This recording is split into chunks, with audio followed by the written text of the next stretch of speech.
शिव कहिले, हे उमा, जहांक इच्छा मात्रके काल भी मरी जाए, से ही प्रभु सेवकर प्रीति परीक्षा करुथांती। विभीषण कहिले, हे सर्वज्ञ, हे चराचरर स्वामी, हे शरणागत पालक, हे देव मुनिंक सुखदाता, शुणन्तु, रावणर नाभि कुंडरे अमृत कलश रही। हे नाथ, से ताहारी बलरे बंची जाउछि। विभीषणक वचन शुणी प्रभु श्रीराम आनंदित होई हाथरे एक भयंकर बाण धरिले। सेतेबेले नाना प्रकार अशुभ लक्षण देखागला। अनेक गध, शियाल और कुकुर रड़िबाकु लागिले। अशुभ सूचना देई पक्षी माने राबिबाकु लागिले। आकाशरे चारिआडे धूमकेतु देखागला। 10 दिगरे निया जलिला परी अत्यंत उत्ताप बोध हैला। बिना जोगरे सूर्य पराग हैला। मंदोदरींक हृदय कंपजात हैला। मूर्ति मानक आखिरु लुह झरिला। मूर्ति माने कांदिबाकु लागिले। आकाशरु वज्रपात हैला। अत्यंत प्रचंड बेगरे वायु प्रवाहित हैला। पृथ्वी थरी उठिला। मेघ मानकरु रक्त, केश और धूली वर्षा हैला। एते संख्यारे एभली अमंगल लक्षण मान देखागला जे कहिले सरिब नाही। अपरिमित उत्पात देखि आकाशरे देवता माने व्याकुल होई जय जय डाक पकाइले। देवता माने भय हेलेणी जानी कृपालु श्री रघुनाथ धनुरे शर संयोग करिदेले। धनुर गुण को आकर्ण आकर्षण करी श्री रघुनाथ एका थरके 31 बाण मारिले। तांको सेही सबु बाण काल सर्प परी मारी चलिला। सेथिरु गोटिए बाण जाई रावणर नाभिरे थिबा अमृत कुंड को सुखाई देला। अवशिष्ट 30 बाण क्रुद्ध होई तार 10 शिर और 20 भुज को काटी पकाइले एवं सेही शिर और भुज गुड़ी को साथी नहीं गले। शिर और भुज नथिबा गंडीटा भूमि रे नाचिबाकु लागिला। सेही गंडीटा प्रचंड बेगरे धाइला। ता फलरे स्थाने स्थाने पृथ्वी दबिगला। ताहा देखि प्रभु आउ एक बाण मारी गंडीटाकू 2 खंड करिदेले। मरिबा समय रे रावण घोर गर्जन करी कहिला, राम काहीं, मु ताकू रण आह्वान देई युद्धरे मारिबी। रावणर गंडीटा एते जोर रे पड़ीगला जे पृथ्वी थरी उठिला। समुद्र, नदी, दिग्गज और पर्वत समस्ते क्षुब्ध होई उठिले। रावणर गंडी 2 खंड होई पड़ी जिबा बेले ता तले दल दल भालू और बानर माने चापी होई गले। रावणर शिर और भुज गुड़ाकू मंदोदरी को आगरे रखिदेई बाण गुड़िक जगदेश्वर श्रीरामंक निकट को फेरी आसिले एवं तांको तुणीर रे पशिगले। यहा देखि देवता माने दुंदुभि बजाइले। रावणर तेज आसी प्रभुंक मुखमंडल रे मिसिगला। यहा देखि शिव और ब्रह्मा आनंदित होई गले। समग्र ब्रह्मांड जय जय ध्वनि रे पूर्ण होई गला। सबुआडे शुभिला, बलियार भुज श्री रघुवीरंकर जय हेउ। देवता और मुनि समुदाय पुष्प वृष्टि करी जय ध्वनि कले। कृपालुंकर जय हेउ, मुकुंदंकर जय हेउ, जय हेउ।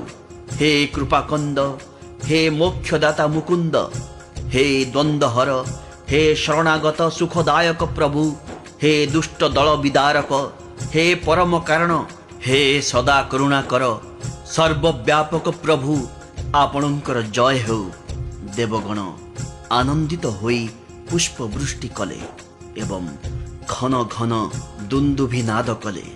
रणभूमि रे श्रीरामंकर सुंदर अंगराजी अनेक कामदेवंक शोभा लाभ कला।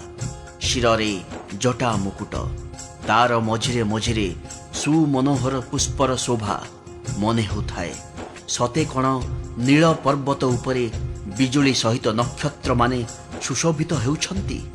श्रीराम निज भुज दंडरे धनु और शर धरी घुराउथांती। शरीर उपरे बिंदु बिंदु रक्त अत्यंत सुंदर देखा जाउथाए। देखिले लागुथाए सते जेपरी गुड़िए नाली चढ़ई आनंद मग्न होई ତମାଳ ବୃକ୍ଷ ଉପରେ ନିଶ୍ଚଳ ଭାବରେ ବସିଛନ୍ତି। ପ୍ରଭୁ ଶ୍ରୀରାମ କୃପା ଦୃଷ୍ଟି ବର୍ଷଣ କରି ଦେବଗଣଙ୍କୁ ନିର୍ଭୟ କରିଦେଲେ।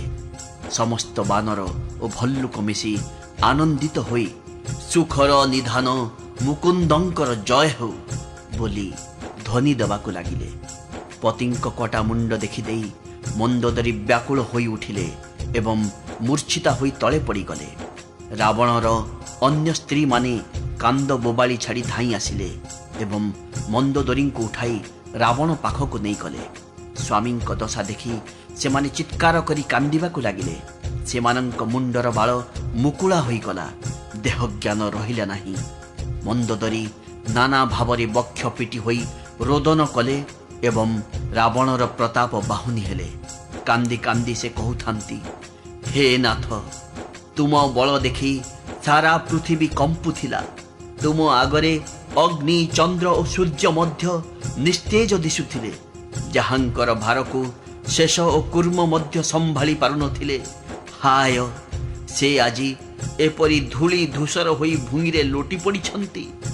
ବରୁଣ, କୁବେର, ଇନ୍ଦ୍ର, ବାୟୁ କେହି ବି ଯୁଦ୍ଧରେ ତୁମ ଆଗରେ ଧୈର୍ଯ୍ୟ ଧରି ରହିପାରୁନଥିଲେ। ହେ ସ୍ୱାମୀ, ତୁମେ ପରା ନିଜ ଭୁଜ ବଳରେ କାଳ ଓ ଯମରାଜଙ୍କୁ ବି ଜିଣି ଯାଇଥିଲ।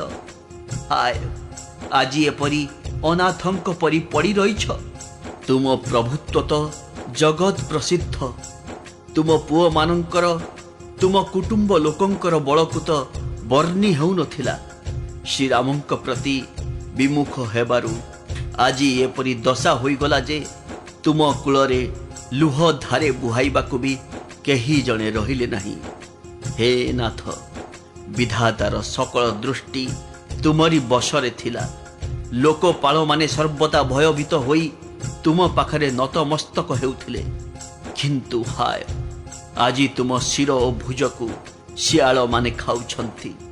ରାମ ବିମୁଖ ଲୋକର ଏପରି ଦୋଷ ହୋଇଯିବା କିଛି ଅନୁଚିତ ବି ନୁହେଁ। ହେ ପତି, କାଳର ବଶବର୍ତ୍ତୀ ହୋଇଯାଇଥିବାରୁ ତୁମେ କାହାରି କଥା ମାନିଲ ନାହିଁ। ଚରାଚରର ନାଥ ପରମାତ୍ମାଙ୍କୁ ତୁମେ ମଣିଷ ବୋଲି ଭାବିଦେଲ। ଯେଉଁ ହରି ଦୈତ୍ୟ ରୂପୀ ବନକୁ ପୋଡ଼ିବା ନିମନ୍ତେ ଅଗ୍ନି ସମାନ, ତୁମେ ତାଙ୍କୁ ମଣିଷ ବୋଲି ଭାବିଦେଲ। ଯାହାଙ୍କୁ ଶିବ ଓ ବ୍ରହ୍ମାଦି ଦେବତାମାନେ ନମସ୍କାର କରନ୍ତି, ହେ ପ୍ରିୟତମ, ସେହି କରୁଣାମୟ ଭଗବାନଙ୍କୁ ତୁମେ ଭଜିଲ ନାହିଁ। ତୁମର ଏହି ଶରୀରଟା ଜନ୍ମ ହେଲା ଦିନୁ ଅନ୍ୟମାନଙ୍କ ସହ ଦ୍ରୋହ କରିବାରେ ତତ୍ପର ଓ ପାପମୟ ହୋଇ ରହିଥିଲା।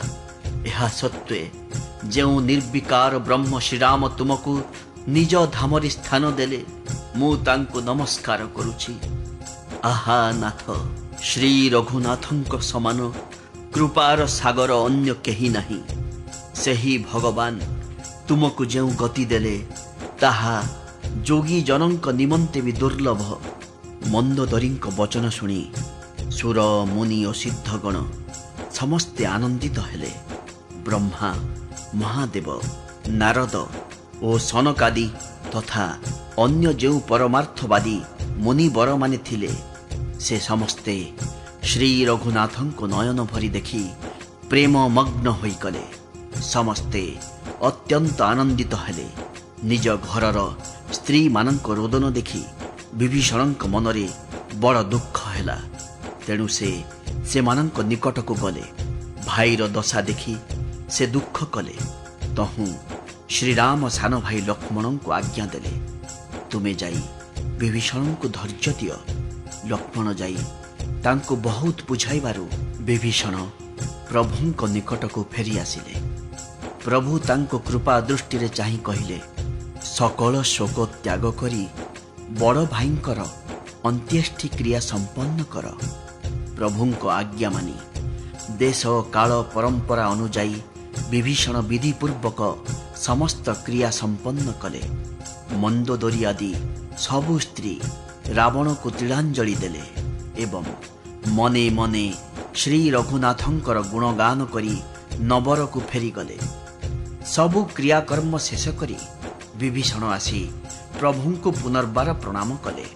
କୃପା ସାଗର ଶ୍ରୀ ରଘୁନାଥ ସାନ ଭାଇ ଲକ୍ଷ୍ମଣଙ୍କୁ ଡାକି କହିଲେ, ତୁମେ ବାନର ରାଜ ସୁଗ୍ରୀବ, ଅଙ୍ଗଦ ନଳ ନୀଳ ଜାମ୍ବବାନ ଆଦି ସବୁ ନୀତି ନିପୁଣମାନଙ୍କୁ ଧରି ବିଭୀଷଣଙ୍କ ସହିତ ଯାଅ ଓ ସେଠାରେ ତାଙ୍କର ରାଜ୍ୟାଭିଷେକ କରିଦିଅ। ବିଭୀଷଣଙ୍କୁ ଲକ୍ଷ୍ୟ କରି ସେ କହିଲେ, ପିତୃ ଆଜ୍ଞା ହେତୁ ମୁଁ ନଗରକୁ ଯାଇପାରୁନାହିଁ। ତେଣୁ ମୋରି ସମାନ ବାନରମାନଙ୍କୁ ତଥା ମୋ ସାନ ଭାଇକୁ ପଠାଉଛି।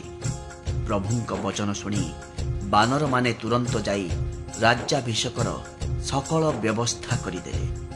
ଆଦରପୂର୍ବକ ବିଭୀଷଣଙ୍କୁ ସିଂହାସନରେ ବସାଇ ଦେଇ ସେମାନେ ତାଙ୍କ ରାଜ୍ୟାଭିଷେକ ସାରି ତାଙ୍କୁ ସ୍ତୁତି କଲେ। ସମସ୍ତେ କରଯୋଡ଼ି ନତ ଶିର ହୋଇ ତାଙ୍କୁ ପ୍ରଣାମ କଲେ। ତାପରେ ବିଭୀଷଣଙ୍କ ସହିତ ସମସ୍ତେ ପ୍ରଭୁଙ୍କ ନିକଟକୁ ଆସିଲେ। ଶ୍ରୀ ରଘୁବୀର ବାନରମାନଙ୍କୁ ଡକାଇ ପ୍ରିୟ ବଚନ କହି ସମସ୍ତଙ୍କୁ ସୁଖ ପ୍ରଦାନ କଲେ। ପ୍ରଭୁ ସମସ୍ତଙ୍କୁ ଆନନ୍ଦିତ କରି ଅମୃତ ତୁଲ୍ୟ ବାଣୀରେ କହିଲେ, ତୁମମାନଙ୍କ ବଳରେ ହିଁ ଏହି ଦୁର୍ଦ୍ଦାନ୍ତ ଶତ୍ରୁ ମରିଲା ଏବଂ ବିଭୀଷଣ ରାଜ୍ୟ ପାଇଲେ। ତେଣୁ ତୁମମାନଙ୍କର ଯଶ 3 ଲୋକରେ ନିତ୍ୟ ନବୀନ ହୋଇ ରହିବ। ଯେଉଁମାନେ ମୋର କୀର୍ତ୍ତି ସହିତ ପରମ ପ୍ରେମରେ ତୁମମାନଙ୍କ ଶୁଭ କୀର୍ତ୍ତି ଗାଇବେ, ସେମାନେ ବିନା ପରିଶ୍ରମରେ ଏହି ଅପାର ସଂସାର ସାଗର ପାର ହୋଇଯିବେ। ପ୍ରଭୁଙ୍କ ବଚନ ଶୁଣି ମଧ୍ୟ ବାନରମାନେ ତୃପ୍ତ ହେଲେ ନାହିଁ। ସେମାନେ ବାରମ୍ବାର ମଥା ଅବନତ କରୁଥାନ୍ତି ଏବଂ ପ୍ରଭୁଙ୍କ ପାଦ ପଦ୍ମରେ ପ୍ରଣାମ କରୁଥାନ୍ତି। ତାପରେ ପ୍ରଭୁ ହନୁମାନଙ୍କୁ ଡାକି କହିଲେ, ତୁମେ ଲଙ୍କା ଯାଇ ଜାନକୀଙ୍କୁ ସକଳ ସମାଚାର ଶୁଣାଇ ଦିଅ ଏବଂ ତାଙ୍କ କୁଶଳ ସମାଚାର ନେଇ ଆସ। ତେଣୁ ହନୁମାନ ନଗରକୁ ଗଲେ। ସମାଚାର ପାଇ ତାଙ୍କୁ ସ୍ୱାଗତ କରିବାକୁ ରାକ୍ଷସ ରାକ୍ଷସୀ ସମସ୍ତେ ଧାଇଁ ଆସିଲେ। ସେମାନେ ବହୁ ପ୍ରକାର ସମ୍ମାନ ଦେଇ ହନୁମାନଙ୍କୁ ନେଇ ଜାନକୀଙ୍କ ଦର୍ଶନ କରାଇଲେ। ହନୁମାନ ଯାଇ ସୀତାଙ୍କୁ ଦୂରରୁ ହିଁ ପ୍ରଣାମ କଲେ। ତାଙ୍କୁ ଦେଖି ଜାନକୀ ଚିହ୍ନି ଗଲେ ଯେ ସେ ହେଉଛନ୍ତି ଶ୍ରୀ ରଘୁନାଥଙ୍କର ଦୂତ। ସେ ପଚାରିଲେ, ଆହେ ବାବୁ, କୃପା ନିଧାନ ପ୍ରଭୁ ତାଙ୍କ ଅନୁଜ ଓ ବାନର ସେନାଙ୍କ ସହିତ କୁଶଳରେ ଅଛନ୍ତି ତ? ହନୁମାନ କହିଲେ, ମା, କୌଶଳପତି ଶ୍ରୀରାମ ସର୍ବକୁଶଳରେ ଅଛନ୍ତି। ଯୁଦ୍ଧରେ ସେ 10 ଶିର ରାବଣକୁ ଜୟ କରି ବିଭୀଷଣଙ୍କୁ ଅଖଣ୍ଡ ରାଜ୍ୟ ପ୍ରଦାନ କରିଛନ୍ତି। ହନୁମାନଙ୍କ କଥା ଶୁଣି ସୀତାଙ୍କ ହୃଦୟ ଆନନ୍ଦରେ ଉଛୁଳି ଉଠିଲା। ଶ୍ରୀ ଜାନକୀଙ୍କ ହୃଦୟରେ ଅତ୍ୟନ୍ତ ଆନନ୍ଦ ଜାତ ହେଲା।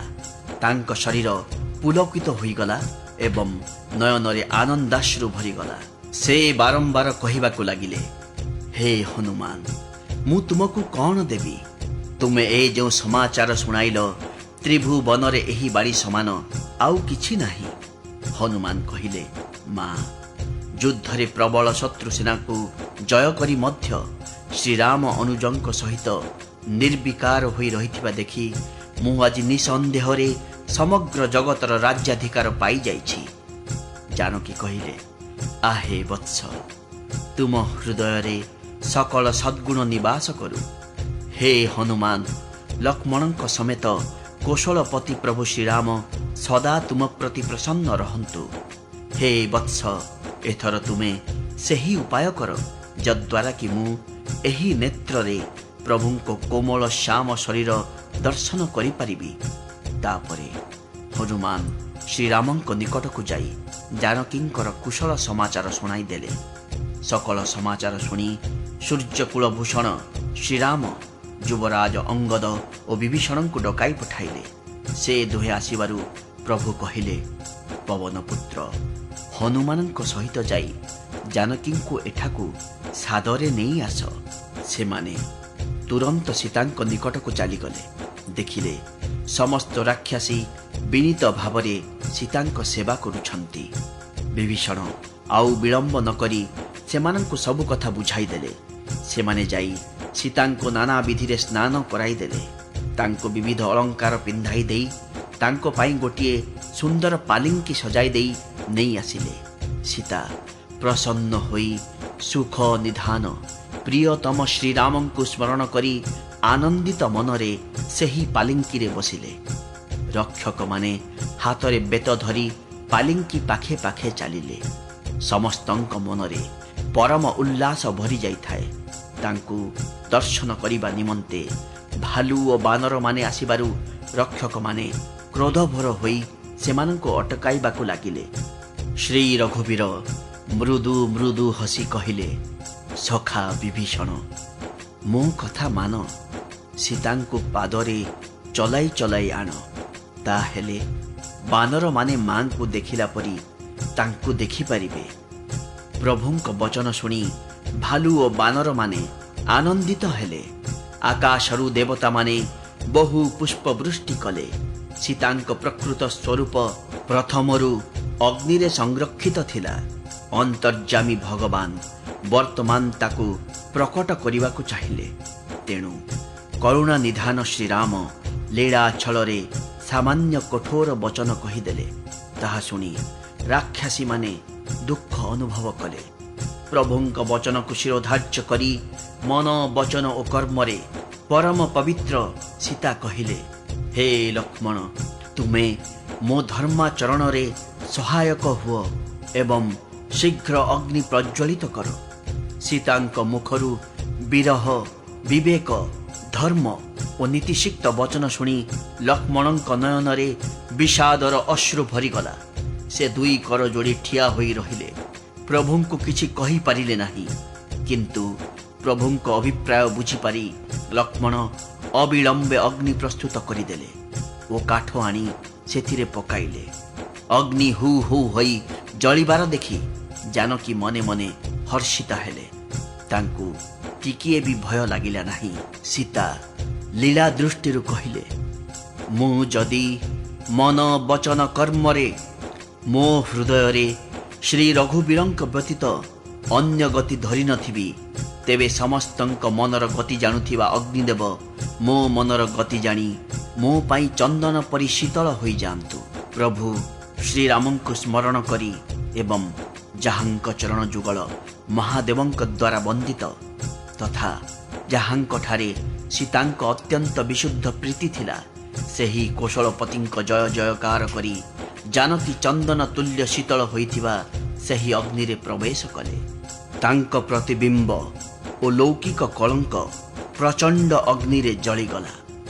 ପ୍ରଭୁଙ୍କର ଏହି ରହସ୍ୟମୟ ଚରିତ କେହି ଜାଣିପାରିଲେ ନାହିଁ। ଦେବତା, ମୁନି ଓ ସିଦ୍ଧଗଣ ସମସ୍ତେ ଆକାଶରେ ଠିଆ ହୋଇ ଏହି ଦୃଶ୍ୟ ଦେଖୁଥାନ୍ତି। ସମସ୍ତେ ଦେଖିଲେ ଅଗ୍ନିଦେବ ଶରୀର ଧାରଣ କରି ପ୍ରକଟ ହୋଇଗଲେ ଏବଂ ବେଦରେ ଓ ଜଗତରେ ପ୍ରସିଦ୍ଧ ପ୍ରକୃତ ସୀତାଙ୍କୁ ଆଣି ଶ୍ରୀରାମଙ୍କ ହାତରେ ଠିକ୍ ସେହିପରି ସମର୍ପଣ କରିଦେଲେ ଯେପରି ସ୍ୱୟଂ କ୍ଷୀରସାଗର ଲକ୍ଷ୍ମୀଙ୍କୁ ଆଣି ଭଗବାନ ବିଷ୍ଣୁଙ୍କୁ ସମର୍ପଣ କରିଥିଲେ। ସେହି ସୀତା ଶ୍ରୀରାମଙ୍କ ବାମ ଭାଗରେ ବିରାଜିତା ହେଲେ। ତାଙ୍କର ଶୋଭା ଅତ୍ୟନ୍ତ ମନୋହର ହୋଇଥାଏ। ମନେ ହେଉଥାଏ ସତେ ଯେପରି ସଦ୍ୟ ପ୍ରସ୍ଫୁଟିତ ନୀଳ କମଳ ପାର୍ଶ୍ୱରେ ସ୍ୱର୍ଣ୍ଣ କମଳର କଳିକା ଶୋଭା ପାଉଛି। ଦେବଗଣ ହର୍ଷିତ ହୋଇ ପୁଷ୍ପବୃଷ୍ଟି କଲେ। ଆକାଶରେ ଦୁନ୍ଦୁଭି ବାଜିବାକୁ ଲାଗିଲା। କିନ୍ନରମାନେ ଗୀତ ଗାଇଲେ। ବିମାନରେ ଚଢ଼ି ଅପ୍ସରାମାନେ ନୃତ୍ୟ କରିବାକୁ ଲାଗିଲେ। ଶ୍ରୀ ଜାନକୀଙ୍କ ସହିତ ଶ୍ରୀରାମଙ୍କର ଅପରିମିତ ଓ ଅପାର ଶୋଭା ଦର୍ଶନ କରି ଭଲ୍ଲୁକ ବାନରମାନେ ଆନନ୍ଦିତ ହେଲେ ଏବଂ ସୁଖ ନିଧାନ ଶ୍ରୀ ରଘୁନାଥଙ୍କର ଜୟଗାନ କଲେ। ତାପରେ ରଘୁନାଥଙ୍କର ଆଜ୍ଞା ପାଇ ଇନ୍ଦ୍ରଙ୍କ ସାରଥୀ ମାତଳି ପ୍ରଭୁଙ୍କୁ ପ୍ରଣାମ କରି ଫେରିଗଲେ।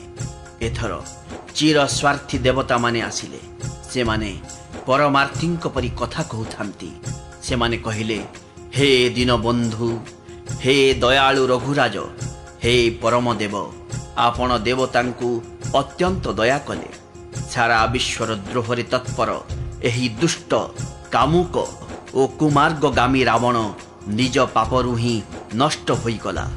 ଆପଣ ହେଉଛନ୍ତି ସମରୂପ, ବ୍ରହ୍ମ, ଅବିନାଶୀ, ନିତ୍ୟ, ଏକରସ, ସ୍ୱଭାବତଃ ଉଦାସୀନ, ଅଖଣ୍ଡ, ନିର୍ଗୁଣ, ଅଜନ୍ମା, ନିଷ୍ପାପ, ନିର୍ବିକାର, ଅଜେୟ, ଅମୋଘ ଶକ୍ତି ଓ ଦୟାମୟ। ଆପଣ ହିଁ ମତ୍ସ୍ୟ କଚ୍ଛପ ବରାହ ନୃସିଂହ ବାମନ ଓ ପରଶୁରାମ ଶରୀର ଧାରଣ କରିଥିଲେ। ହେ ନାଥ, ଯେତେବେଳେ ଦେବତାମାନେ ଦୁଃଖ ପାଇଛନ୍ତି ସେତେବେଳେ ନାନା ଶରୀର ଧାରଣ କରି ଆପଣ ହିଁ ସେମାନଙ୍କ ଦୁଃଖ ବିନାଶ କରିଛନ୍ତି। ଏହି ଦୁଷ୍ଟ ଥିଲା ଅତ୍ୟନ୍ତ ପାପୀ, ଦେବତାମାନଙ୍କ ନିତ୍ୟ ଶତ୍ରୁ, କାମ ଲୋଭ ଓ ମଦପରାୟଣ ତଥା ଅତ୍ୟନ୍ତ କ୍ରୋଧୀ। ଏପରି ଅଧମ ଶିରୋମଣି ମଧ୍ୟ ଆପଣଙ୍କ ପରମ ପଦ ପାଇଗଲା। ଏହା ଦେଖି ଆମ୍ଭମାନଙ୍କୁ ବଡ଼ ଆଶ୍ଚର୍ଯ୍ୟ ଲାଗୁଛି। ଆମେ ଦେବତାମାନେ ଶ୍ରେଷ୍ଠ ଅଧିକାରୀ ହୋଇ ମଧ୍ୟ ସ୍ୱାର୍ଥପରାୟଣ ହୋଇ ରହୁଥିବାରୁ ଆପଣଙ୍କ ପ୍ରତି ଭକ୍ତି ଭୁଲି ନିରନ୍ତର ଭବସାଗରର ପ୍ରବାହରେ ପଡ଼ିଯାଇଛୁ। ହେ ପ୍ରଭୁ, ଆମେ ଏବେ ଆପଣଙ୍କର ଶରଣାଗତ, ଆମକୁ ରକ୍ଷା କରନ୍ତୁ। ବିନତି ଜଣାଇ ଦେବତା ଓ ସିଦ୍ଧମାନେ ନିଜ ନିଜ ସ୍ଥାନରେ କର ଯୋଡ଼ି ଠିଆ ହୋଇ ରହିଲେ। ସେତେବେଳେ ଅତ୍ୟନ୍ତ ପ୍ରେମରେ ପୁଲକିତ ଶରୀର ହୋଇ ବ୍ରହ୍ମା ସ୍ତୁତି କରିବାକୁ ଲାଗିଲେ। ହେ ନିତ୍ୟ ସୁଖଧାମ ଓ ଦୁଃଖ ହରଣକାରୀ ହରି, ହେ ଧନୁର୍ବାଣଧାରୀ ରଘୁନାଥ, ଆପଣଙ୍କର ଜୟ ହେଉ। ହେ ପ୍ରଭୁ, ଆପଣ ଭବ ରୂପୀ ହସ୍ତିକୁ ବିଦାରଣ କରିବାରେ ସିଂହ ସଦୃଶ। ହେ ନାଥ, ହେ ସର୍ବବ୍ୟାପକ, ଆପଣ ହେଉଛନ୍ତି ଗୁଣ ସାଗର ଓ ପରମ ଚତୁର। ଆପଣଙ୍କ ଶରୀର ହେଉଛି ଅନେକ କାମଦେବଙ୍କ ସମାନ, କିନ୍ତୁ ତାର ଛବି ଅନୁପମ। ସିଦ୍ଧ ମୁନୀଶ୍ୱର ଓ କବିଗଣ ଆପଣଙ୍କ ଗୁଣ କୀର୍ତ୍ତନ କରୁଛନ୍ତି। ଆପଣଙ୍କ ଯଶ ପବିତ୍ର। ଆପଣ ଗରୁଡ଼ ପରି କ୍ରୋଧ କରି ରାବଣ ରୂପୀ ମହାସର୍ପକୁ ଧରିନେଲେ। ହେ ପ୍ରଭୁ, ଆପଣ ସେବକମାନଙ୍କ ପାଇଁ ଆନନ୍ଦ ପ୍ରଦାୟକ, ଶୋକ ଓ ଭବନାଶକ, ସଦା କ୍ରୋଧ ରହିତ ଓ ନିତ୍ୟ ଜ୍ଞାନ ସ୍ୱରୂପ। ଆପଣଙ୍କ ଅବତାର ହିଁ ଶ୍ରେଷ୍ଠ, ଅପାର ଦିବ୍ୟ ଗୁଣ ସମ୍ପନ୍ନ, ଭବଭାର ବିଭଞ୍ଜକ ଓ ଜ୍ଞାନର ଖଣି। କିନ୍ତୁ ଅବତାର ଗ୍ରହଣ କରି ମଧ୍ୟ ଆପଣ ନିତ୍ୟ ଅଜନ୍ମା, ବ୍ୟାପକ, ଏକ ଓ ଅନାଦି। ହେ କରୁଣାକର ଶ୍ରୀରାମ, ମୁଁ ଆପଣଙ୍କୁ ଅତ୍ୟନ୍ତ ଆନନ୍ଦର ସହିତ ନମସ୍କାର କରୁଛି। ହେ ରଘୁକୁଳ ଭୂଷଣ, ହେ ଦୂଷଣ ରାକ୍ଷସର ହନ୍ତା, ହେ ସର୍ବଦୋଷହାରୀ, ଦୀନ ବିଭୀଷଣଙ୍କୁ ଆପଣ ଲଙ୍କାର ରାଜା କରିଦେଲେ। ହେ ଗୁଣ ଓ ଜ୍ଞାନର ଭଣ୍ଡାର, ହେ ମାନ ଶୂନ୍ୟ, ହେ ଅଜନ୍ମା, ବ୍ୟାପକ ଓ ମାଇକ ବିକାର ବିପର୍ଜିତ ଶ୍ରୀରାମ, ମୁଁ ଆପଣଙ୍କୁ ନିତ୍ୟ ନମସ୍କାର କରୁଛି। ଆପଣଙ୍କ ଭୁଜଦଣ୍ଡର ପ୍ରତାପ ଓ ବଳ ଅତ୍ୟନ୍ତ ପ୍ରଚଣ୍ଡ। ଦୁଷ୍ଟ ଦଳନରେ ଆପଣ ପରମ ପ୍ରବୀଣ। ହେ ପ୍ରଭୁ, ହେ ଶୋଭାର ଭଣ୍ଡାର, ଆପଣ ତ ବିନା କାରଣରେ ଦୀନଜନଙ୍କୁ ଦୟା କରନ୍ତି, ସେମାନଙ୍କର ହିତ କରନ୍ତି। ଜାନକୀ ସମେତ ଆପଣଙ୍କୁ ନମସ୍କାର କରୁଛି। ଆପଣ ଭବସାଗରରୁ ତାରଣ କରନ୍ତି। ଆପଣ ଉଭୟ କାରଣ ରୂପା ପ୍ରକୃତି ଓ କାର୍ଯ୍ୟ ରୂପ ଜଗତର ଊର୍ଦ୍ଧ୍ୱରେ ଏବଂ ଆପଣ ହିଁ ମନରୁ ଉତ୍ପନ୍ନ ହେଉଥିବା ଦାରୁଣ ଦୋଷମାନଙ୍କୁ ହରଣ କରନ୍ତି। ଆପଣ ମନୋହର ବାଣ, ଧନୁ ଓ ତୁଣୀର ଧାରଣ କରନ୍ତି। ଆପଣଙ୍କ ନେତ୍ର ପଦ୍ମ ସମାନ ରକ୍ତବର୍ଣ୍ଣ। ଆପଣ ଭୂପବର, ସୁଖ ମନ୍ଦିର, ସୁନ୍ଦର, ଶ୍ରୀବଲ୍ଲଭ ଏବଂ ଆପଣ ହିଁ ମଦ, କାମ ଓ ବୃଥା ମମତାର ନାଶକ। ଆପଣ ଅନବଦ୍ୟ, ଅଖଣ୍ଡ ଓ ଇନ୍ଦ୍ରିୟାତୀତ। ବେଦମାନେ କହନ୍ତି ଆପଣ ସର୍ବରୂପ ହୋଇ ମଧ୍ୟ କେବେ ସେସବୁ ହୋଇନାହାନ୍ତି। ଏହା କୌଣସି ଦନ୍ତ କଥା ନୁହେଁ। ସୂର୍ଯ୍ୟ ଓ ସୂର୍ଯ୍ୟାଲୋକ ଯେପରି ପୃଥକ୍ ହୋଇ ମଧ୍ୟ ପୃଥକ୍ ନୁହନ୍ତି, ସେହିପରି ଆପଣ ମଧ୍ୟ ସଂସାରଠାରୁ ଭିନ୍ନ ଓ ଅଭିନ୍ନ ଉଭୟ। ହେ ବିଭୁ, ଏହି ବାନର ବୃନ୍ଦ ହେଉଛନ୍ତି ଅତ୍ୟନ୍ତ କୃତାର୍ଥ, କାରଣ ଏମାନେ ଅତି ଶ୍ରଦ୍ଧାର ସହିତ ଆପଣଙ୍କ ଶ୍ରୀମୁଖ ଦର୍ଶନ କରୁଛନ୍ତି। ହେ ହରି, ଆମର ଜୀବନ ଓ ଦିବ୍ୟ ଶରୀରକୁ ଧିକ୍, କାରଣ ଆମ୍ଭେମାନେ ଆପଣଙ୍କ ଭକ୍ତିରେ ଶୂନ୍ୟ ହୋଇ ସାଂସାରିକ ବିଷୟରେ ଭୁଲି ରହିଛୁ। ହେ ଦୀନ ଦୟାଳୁ, ଏଥର ଦୟା କରନ୍ତୁ। ମୋର विभेद उत्पादक बुद्धि को हरि नियंतु। एपरी बुद्धि हेतु मु जावतीय विपरीत कर्म करुछि एवं जहा प्रकृत रे दुख ताको मु सुख मने करी आनंद रे विचरण करुछि। आपण दुष्ट दलनकारी एवं पृथ्वीर रमणीय आभूषण आपणक चरण कमल शिव पार्वती द्वारा सेवित। हे राजाधिराज, आपणक चरण कमल रे मोर जेपरी सदा अनन्य प्रेम रहिब, मोते सेही परि वर दियंतु।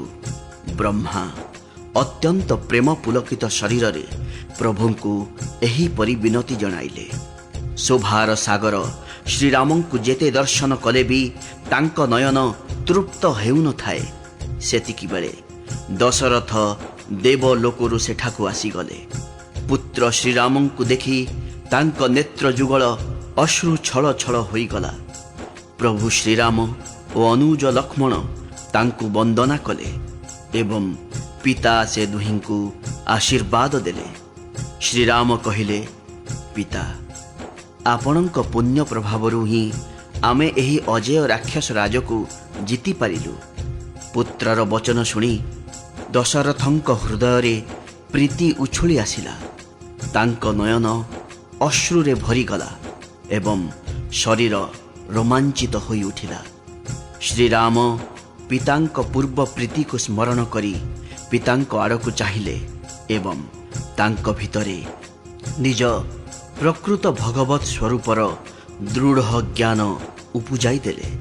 शिव कहिले, हे उमा, दशरथ भेद भक्ति रे निजर मन लगाइथिले, तेणु से मोक्ष पाइले नाही।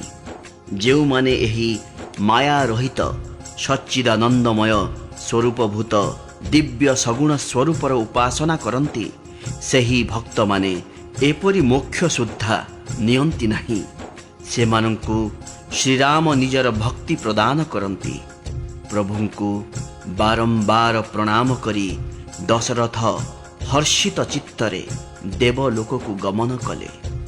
अनुज लक्ष्मण और जानकींक सहित विराजमान परम कुशल प्रभु कौशलाधीशंक शोभा देखि देवराज इंद्र आसी आनंदर सहित स्तुति कले। शोभार धाम शरणागतर आश्रय श्रेष्ठ तुणीर धनु और बाण धरिथिबा बलियार भुज श्रीरामंकर जय हेउ। हे खर दूषणर शत्रु और राक्षस सेनार मर्दक आपणंकर जय हेउ।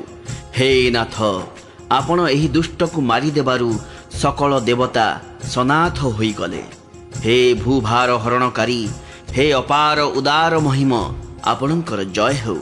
हे रावणारी, हे कृपाळु आपणंकर जय हेउ। आपण राक्षस मानंकु संहार करिदेले।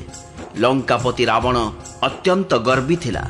से देवता गंधर्व प्रभृतिंकु बस करी रखिथिला एवं जिद धरी मुनि सिद्ध मनुष्य पक्षी और नाग आदि समस्तंक विरुद्ध रे शत्रुता करुथिला। से थिला परद्रोह रे तत्पर और अत्यंत दुष्ट। सेही पापी उपयुक्त फल पाइगला। हे दीन दयालु, हे कमल नयन, वर्तमान शुणंतु। मोर अत्यंत अभिमान थिला जे मो परि आउ केही नाही, किंतु हे प्रभु आपणंक चरण कमल दर्शन करिबा परे मते दुख देउथिबा सेही अभिमान दूर होइगला। वेदगण जहांकु अव्यक्त बोली कहंती, सेही निर्गुण ब्रह्म को केही केही ध्यान करंती, किंतु प्रभु मते तो आपणंकर एही सगुण कौशल राज स्वरूप ही प्रिय लागुछि। माता जानकी एवं अनुज लक्ष्मणंक सहित आपण मो हृदय को निजर निवास स्थान करि दियंतु। हे रमा निवास, मोते निजर दास बोली जानी आपणंक चरण रे भक्ति प्रदान करंतु। हे रमा निवास, हे शरणागतर भयहारी और सकल सुखदाता, मते आपणंकर भक्ति प्रदान करंतु। हे सुखधाम, हे अनेक कामदेवंक छविधारी रघुकुल स्वामी श्रीराम, मु आपणंकु नमस्कार करुछि। हे देवगणंक आनंददाता, हे जन्म मृत्यु हर्ष विषाद सुख दुखादि द्वंद्वर नाशकारी मनुष्य शरीरधारी अतुलनीय बलशाली ब्रह्मा शिवादि सेव्य କରୁଣାମୂର୍ତ୍ତି ଶ୍ରୀରାମ, ମୁଁ ଆପଣଙ୍କୁ ନମସ୍କାର କରୁଛି। ହେ କୃପାଳୁ, ବର୍ତ୍ତମାନ ମୋ ପ୍ରତି ଟିକିଏ କୃପା ଦୃଷ୍ଟି ପକାଇ ମୋତେ କିଛି ସେବାର ଅବସର ପ୍ରଦାନ କରନ୍ତୁ। ଇନ୍ଦ୍ରଙ୍କର ଏହି ପ୍ରିୟ ବଚନ ଶୁଣି ଦୀନ ଦୟାଳୁ ଶ୍ରୀରାମ କହିଲେ, ହେ ଦେବରାଜ, ଶୁଣ, ନିଶାଚରମାନେ ମାରି ଦେଇଥିବା ଆମ ବାନର ଭଲ୍ଲୁକମାନେ ରଣଭୂମିରେ ପଡ଼ିଛନ୍ତି। ସେମାନେ ମୋର ହିତ ପାଇଁ ନିଜ ପ୍ରାଣ ବିସର୍ଜନ କରିଦେଇଛନ୍ତି। ହେ ସୁଜ୍ଞ ଦେବରାଜ, ସମସ୍ତଙ୍କୁ ବଞ୍ଚାଇ ଦିଅ। କାକଭୂଷୁଣ୍ଡି କହିଲେ, ହେ ଗରୁଡ଼, ଶୁଣନ୍ତୁ, ପ୍ରଭୁଙ୍କର ଏହି ବଚନ ଥିଲା ଅତ୍ୟନ୍ତ ଗୂଢ଼। କେବଳ ଜ୍ଞାନୀ ମୁନିମାନେ ଏହାର ରହସ୍ୟ ଜାଣିପାରିବେ। ପ୍ରଭୁ ଶ୍ରୀରାମ ତିନି ଲୋକଯାକ ମାରି ପୁଣି ଜୀବନ ପ୍ରଦାନ କରିବାରେ ସମର୍ଥ। ଏଠାରେ ସେ କେବଳ ଇନ୍ଦ୍ରଙ୍କୁ ଟିକିଏ ଗୌରବ ଦେବାକୁ ଏପରି କହିଲେ। ଇନ୍ଦ୍ର ଅମୃତ ବୃଷ୍ଟି କରି ବାନର ଭଲ୍ଲୁକମାନଙ୍କୁ ବଞ୍ଚାଇ ଦେଲେ। ସେମାନେ ସମସ୍ତେ ହର୍ଷିତ ହୋଇ ପ୍ରଭୁଙ୍କ ନିକଟକୁ ଚାଲି ଆସିଲେ। ଅମୃତ ବର୍ଷା ଉଭୟ ଦଳ ଉପରେ ହେଲା, କିନ୍ତୁ କେବଳ ଭାଲୁ ଓ ବାନରମାନେ ହିଁ ଜୀବନ ପାଇଲେ। ରାକ୍ଷସମାନେ ଜୀବନ ପାଇଲେ ନାହିଁ, କାରଣ ରାକ୍ଷସମାନଙ୍କର ମନ ତ ମରିବା ସମୟରେ ରାମାକାର ହୋଇଯାଇଥିଲା। ତେଣୁ ସେମାନେ ମୁକ୍ତ ହୋଇଗଲେ। ସେମାନଙ୍କର ଭବବନ୍ଧନ ତୁଟିଗଲା। କିନ୍ତୁ ବାନର ଓ ଭାଲୁମାନେ ତ ସମସ୍ତେ ଦେବାଂଶ ଥିଲେ। ତେଣୁ ସେମାନେ ସମସ୍ତେ ଶ୍ରୀ ରଘୁନାଥଙ୍କ ଇଚ୍ଛାକ୍ରମେ ଜୀବିତ ହୋଇଗଲେ।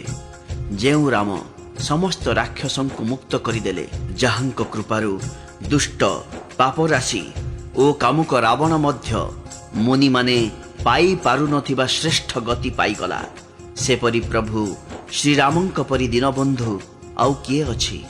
ପୁଷ୍ପବୃଷ୍ଟି କରି ସୁନ୍ଦର ବିମାନରେ ଚଢ଼ି ଦେବତାମାନେ ନିଜ ନିଜ ସ୍ଥାନକୁ ଚାଲିଗଲେ। ଏହା ଏକ ସୁନ୍ଦର ଅବସର ବୋଲି ଜାଣି ମହାମତି ଶିବ ପ୍ରଭୁ ଶ୍ରୀରାମଙ୍କ ନିକଟକୁ ଆସିଲେ ଏବଂ ପରମ ପ୍ରେମର ସହିତ ଦୁଇ କର ଯୋଡ଼ି ଅଶ୍ରୁପୂରିତ କମଳ ନୟନରେ ପୁଲକିତ ଶରୀର ହୋଇ ଗଦ୍ଗଦ କଣ୍ଠରେ ତ୍ରିପୁରାରୀ ଶିବ ବିନତି କଲେ, ହେ ରଘୁକୁଳପତି, ନିଜର ସୁନ୍ଦର ହସ୍ତଦ୍ୱୟରେ ଶ୍ରେଷ୍ଠ ଧନୁ ଓ ସୁନ୍ଦର ବାଣ ଧାରଣ କରି ଆପଣ ମୋତେ ରକ୍ଷା କରନ୍ତୁ। ଆପଣ ହେଉଛନ୍ତି ମହାମୋହରୂପୀ ମେଘମାଳାକୁ ଉଡ଼ାଇ ଦେବା ନିମନ୍ତେ ପ୍ରଚଣ୍ଡ ପବନ ସଦୃଶ। ଆପଣ ସଂଶୟରୂପୀ ବନକୁ ଭସ୍ମ କରିବା ନିମନ୍ତେ ଅଗ୍ନି ଏବଂ ଦେବତାମାନଙ୍କର ଆନନ୍ଦଦାତା। ଆପଣ ନିର୍ଗୁଣ, ସଗୁଣ, ଦିବ୍ୟ ଗୁଣର ଧାମ ଏବଂ ପରମ ସୁନ୍ଦର। ଆପଣ ହେଉଛନ୍ତି ଭ୍ରମରୂପୀ ଅନ୍ଧକାରକୁ ନାଶ କରିଦେବାରେ ପ୍ରବଳ ପ୍ରତାପୀ ସୂର୍ଯ୍ୟ। କାମ, କ୍ରୋଧ ଓ ମଦରୂପୀ ହସ୍ତୀମାନଙ୍କର ବିନାଶ ନିମନ୍ତେ ଆପଣ ସିଂହ ସମାନ। ଆପଣ ଏହି ସେବକର ମନରୂପୀ ବନରେ ନିରନ୍ତର ନିବାସ କରନ୍ତୁ। ଆପଣ ହେଉଛନ୍ତି ବିଷୟ ବାସନା ସମୂହ ରୂପୀ କମଳ ବନର ବିନାଶ ନିମନ୍ତେ ପ୍ରବଳ ତୁଷାର। ଆପଣ ଉଦାର ଓ ମନର ଅତୀତ। ଭବସାଗରକୁ ମନ୍ଥନ କରିବାରେ ଆପଣ ହେଉଛନ୍ତି ମନ୍ଦର ପର୍ବତ। ଆପଣ ମୋର ପରମ ଭୟ ଦୂର କରନ୍ତୁ ଓ ମୋତେ ଦୁଷ୍ଟର ସଂସାର ସାଗରରୁ ପାର କରନ୍ତୁ। ହେ ଶ୍ୟାମ ସୁନ୍ଦର, ହେ କମଳ ନୟନ, ହେ ଦୀନବନ୍ଧୁ, ହେ ଶରଣାଗତ ଦୁଃଖହାରୀ, ହେ ରାଜା ରାମ, ଆପଣ ଅନୁଜ ଲକ୍ଷ୍ମଣ ଓ ଜାନକୀଙ୍କ ସହିତ ନିରନ୍ତର ମୋ ହୃଦୟରେ ନିବାସ କରନ୍ତୁ। ଆପଣ ହେଉଛନ୍ତି ମୁନିଜନଙ୍କର ଆନନ୍ଦଦାତା, ମହିମଣ୍ଡଳର ଭୂଷଣ, ତୁଳସୀଦାସର ପ୍ରଭୁ ଓ ସର୍ବଭୟହର। ହେ ନାଥ, ହେ କୃପା ସାଗର, ଅଯୋଧ୍ୟାପୁରୀରେ ଆପଣଙ୍କ ରାଜତିଳକ ହେବା ବେଳେ ମୁଁ ଆପଣଙ୍କ ଉଦାର ଲୀଳା ଦେଖିବାକୁ ଆସିବି। ବିନତି କରିସାରି ଶିବ ଚାଲିଯିବା ପରେ ବିଭୀଷଣ ଆସି ପ୍ରଭୁଙ୍କ ପାଦରେ ପ୍ରଣାମ କରି କୋମଳ କଣ୍ଠରେ କହିଲେ, ହେ ପ୍ରଭୁ ସାରଙ୍ଗପାଣି, ମୋର ବିନତି ଶୁଣନ୍ତୁ। ଆପଣ କୁଟୁମ୍ବ ଓ ଦଳବଳ ସମେତ ରାବଣକୁ ବଧ କଲେ। ତ୍ରିଭୁବନରେ ନିଜର ପବିତ୍ର ଯଶ ବିସ୍ତାର କଲେ ଏବଂ ମୋ ପରି ଦୀନ, ପାପୀ, ବୁଦ୍ଧିହୀନ ଓ ହୀନ ଜାତି ଉପରେ ଅସୀମ କୃପା କଲେ। हे प्रभु एही दासर गृह को टिकिए पवित्र करंतु। चलंतु स्नान करिवे, स्नान कले युद्ध क्लांति दूर होइजिव।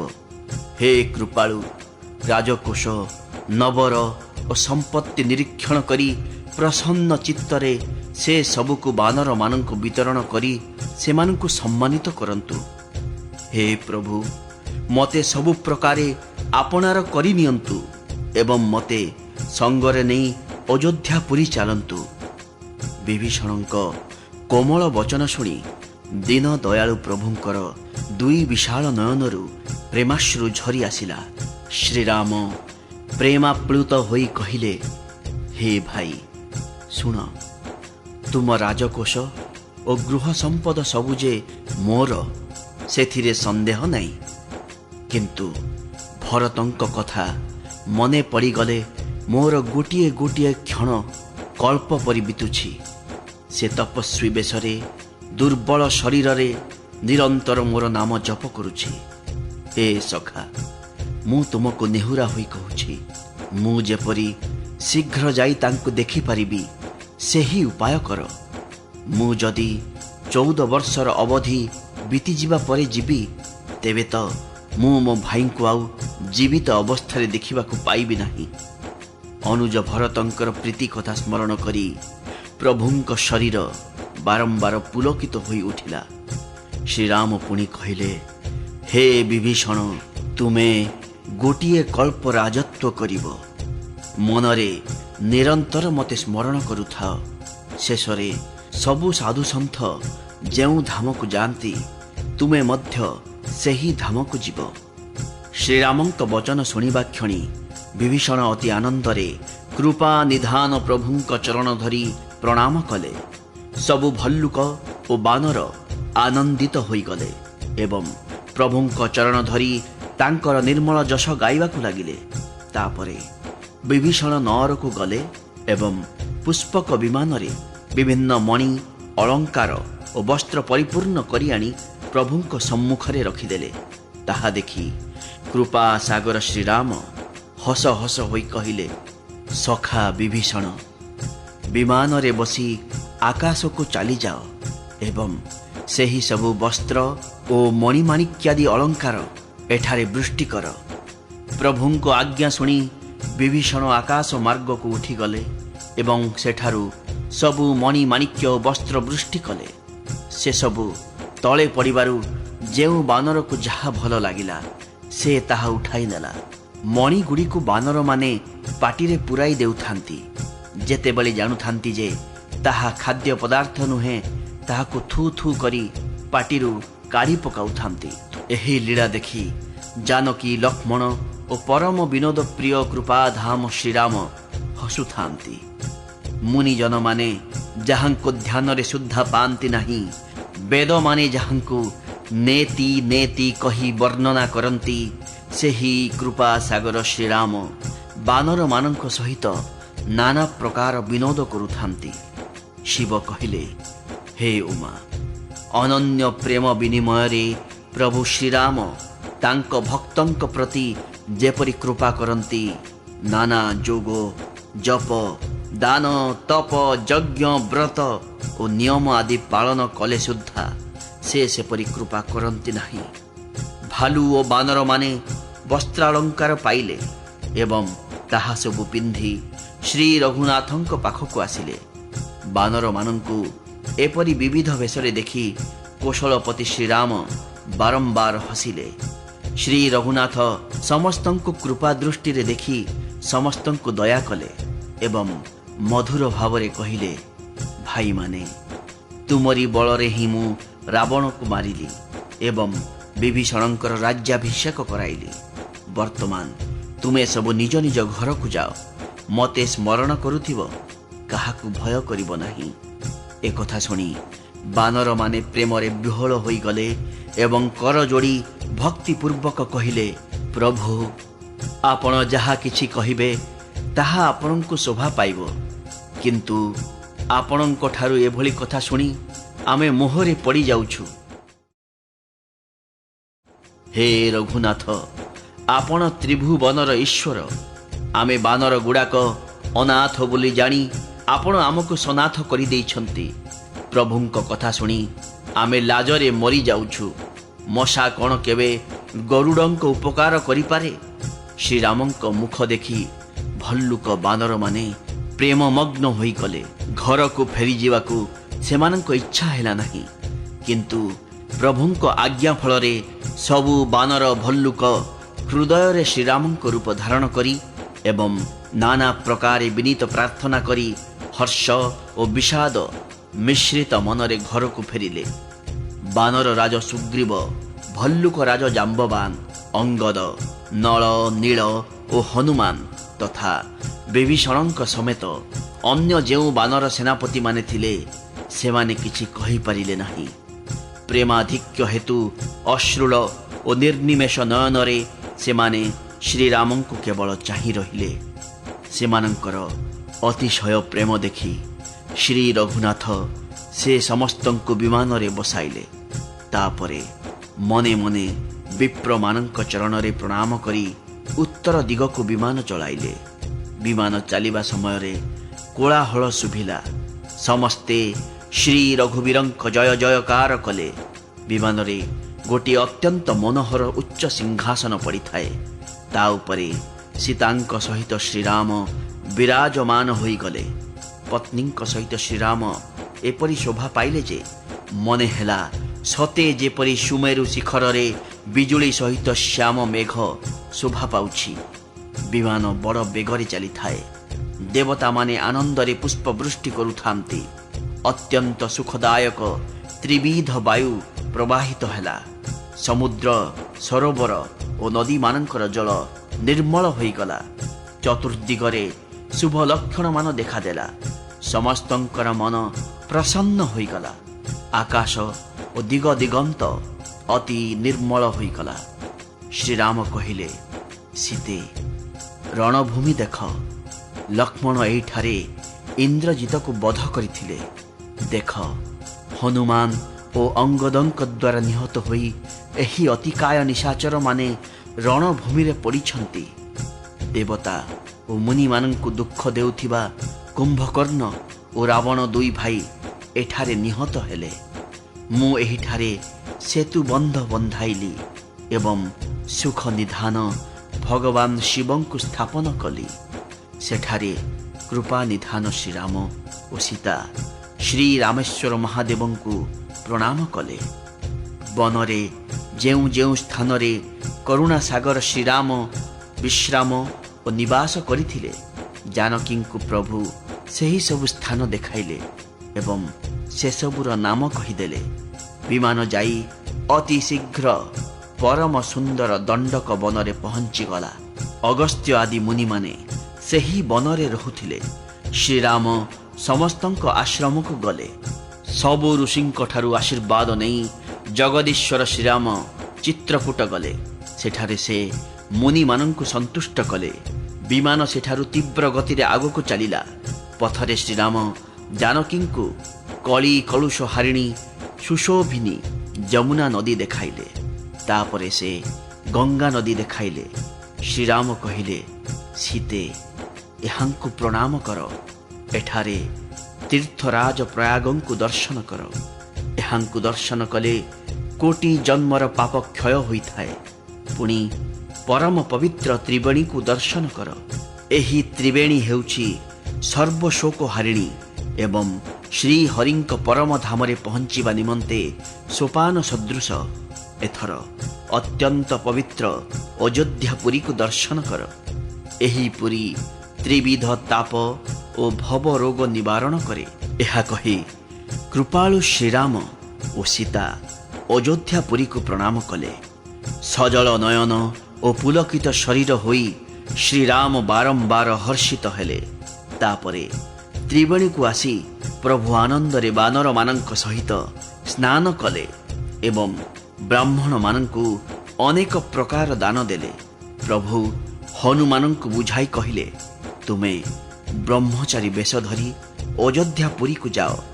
ଭରତଙ୍କୁ ମୋର କୁଶଳ ସମାଚାର ଶୁଣାଇବ ଏବଂ ତାଙ୍କର ସମାଚାର ଘେନି ଏଠାକୁ ଫେରି ଆସିବ। ପବନପୁତ୍ର ହନୁମାନ ତୁରନ୍ତ ବାହାରି ପଡ଼ିଲେ। एणे प्रभु श्रीराम भरद्वाजଙ୍କ निकटକୁ गले। मुनिवर तांकु इष्ट बुद्धि अनेक प्रकार पूजा कले, स्तुति कले एवं पुणी आशीर्वाद देले। दुई कर जोड़ी एवं मुनिंकर चरण वंदना करी प्रभु विमान रे बसी पुणी आगकु चलिले। तेणे प्रभु आसीजिबा कथा शुणी निषाद राज अरे ना आण रे ना आण बोली पाटी करी लोकों को डाक पकाइले। इति मध्यरी विमान गंगा अतिक्रम करी गला एवं प्रभुंक आज्ञा पाई आर कूଳରେ ओह्लाइला। सीता सेठारे गंगा को बहु प्रकार पूजा कले और तांक चरण तले पड़ी प्रणाम कले। गंगा मने मने आनंदित होई तांको आशीर्वाद देले। हे सुंदरी तुमर सुहाग अखंड हेउ। भगवान नदी तटरे ओह्लाइबा कथा शुणी निषाद राज गुह प्रेम विह्वल होई धाइले।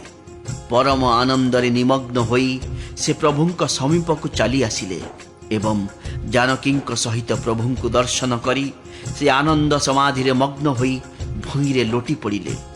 तांको देह ज्ञान रहिला नाही। तांकर परम प्रेम देखी श्री रघुनाथ तांकु तळु उठाई आनंदरे बक्षरे जाबुड़ी धरिले। सुज्ञ शिरोमणि लक्ष्मीकांत कृपा निधान भगवान तांकु हृदय रे जाबुड़ी धरिले एवं निकटरे बसाई कुशल प्रश्न कले। निषाद राज विनय प्रकाश करी कहिले आपणकर जेउ चरण कमल ब्रह्मा और शंकरଙ୍କ द्वारा सेवित ताहा दर्शन करी मु संपूर्ण कुशल रे अछि। हे सुखधाम हे पूर्ण काम श्रीराम मु आपणଙ୍କୁ नमस्कार करुछि, बारंबार नमस्कार करुछि। सकल प्रकारे नीच सेही निषाद को भगवान भरतଙ୍କୁ कोळेई नेला परी हृदय रे कोळेई धरिले। तुलसीदास कहउछंती मु मंद बुद्धि मोह बश होई सेही करुणा सागर प्रभुंकु भूली गली। रावणारींकर एही पवित्र चरित सर्वदा श्रीरामंक चरण कमल रे प्रीति उपजाए। एहा कामादि विकार हरण करे एवं भगवत स्वरूपर विशेष ज्ञान उत्पन्न कराए। देवता सिद्ध और मुनि माने आनंदित होई यह गान करती। जेउ सुज्ञजन श्री रघुवीरंकर एही समर विजय लीला श्रवण करती भगवान सेमानंकु नित्य विजय विवेक और विभूति प्रदान करती। रे मन भावी देख एही कली काल हेउछि पाप समूहर निलय। एही पाप राशिरु रक्षा पाइबा पाई श्री रघुनाथंकर नाम व्यतीत अन्य कौनसी आधार नहीं। मास पारायण सप्तविंश विश्राम इति श्रीमद् रामचरित मानसे सकल कली कलुष विध्वंसने षष्ठः सोपानः समाप्तः। कलिजुगर सकल पाप विनाशकारी श्री रामचरित मानसर षष्ठ सोपान समाप्त हैला। लंका कांड समाप्त।